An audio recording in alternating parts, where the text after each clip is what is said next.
La escuela nueva, también conocida en algunos países como escuela activa o escuela moderna, es uno de los más importantes movimientos al hablar de la pedagogía contemporánea.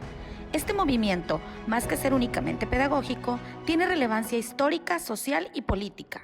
Surge en Europa a finales del siglo XIX y principios del siglo XX, es decir, en los años finales de 1800 y principios de 1900. Para responder por qué fue tan importante este movimiento, debemos entender cómo era la educación antes de la escuela nueva y reconocer el contexto en el que surge. Esto lo veremos a continuación.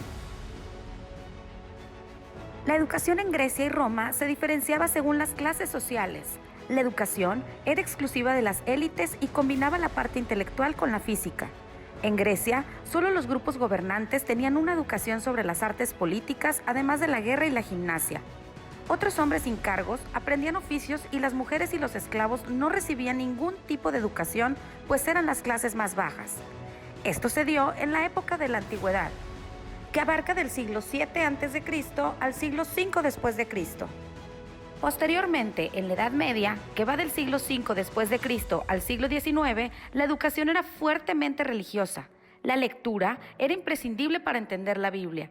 La Iglesia asumió el control de la educación y se concentró en la alfabetización. Se aprendía mediante una rígida memorización y repetición. El humanismo y el Renacimiento vendrían a romper con la Edad Media. Ambos fueron movimientos culturales que se vivieron entre los siglos XIV al XVI. A diferencia de la Edad Media en la que Dios, la Iglesia y la religión eran el centro, el hombre vuelve a ser la medida. Además, en este periodo se retoman las tradiciones de Grecia y Roma. Luego del Renacimiento, la pedagogía tradicional comienza a desarrollarse en el siglo XVIII, cuando ya existía la escuela como institución. En la pedagogía tradicional, el maestro transmitía los conocimientos de enseñanza, quien es considerado como poseedor de toda la verdad y el conocimiento. El maestro podía utilizar la violencia de forma legítima. El método de enseñanza que se utilizaba era expositivo, la evaluación era reproductiva y la relación profesor-alumno era autoritaria, siendo el alumno un solo receptor de información. Es este panorama el que la escuela nueva vendría a cambiar.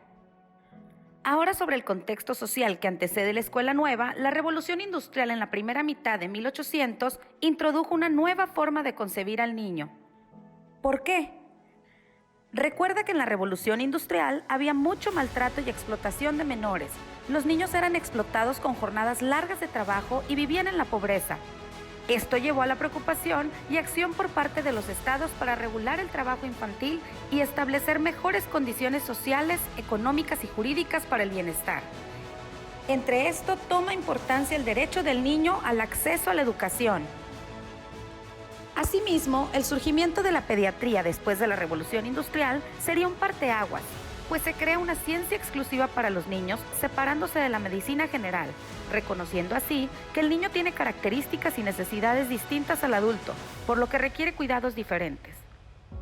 La protección de la infancia entonces es fundamental en la época, y principalmente la de los niños abandonados y vagabundos.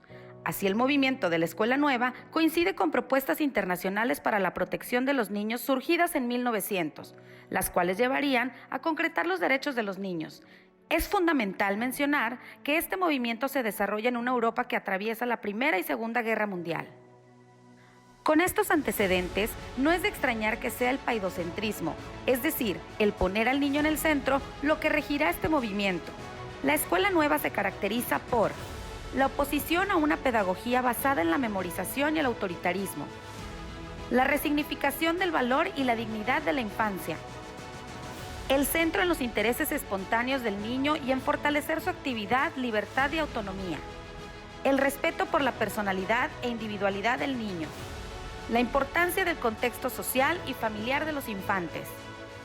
La Escuela Nueva duró algunas décadas y en ella participaron diversos autores que hicieron grandes aportes, entre ellos Montessori, De Crowley, Dewey, Ferrier, Freinet, entre otros. Algunas de sus aportaciones las encontrarás en este documento que podrás leer haciendo clic en el siguiente link. Te recuerdo que esta lectura será de gran ayuda para elaborar el reto correspondiente. Si piensas en el contexto actual, ¿crees que siguen vigentes los preceptos de la escuela nueva? ¿Crees que siguen vigentes los de la escuela tradicional?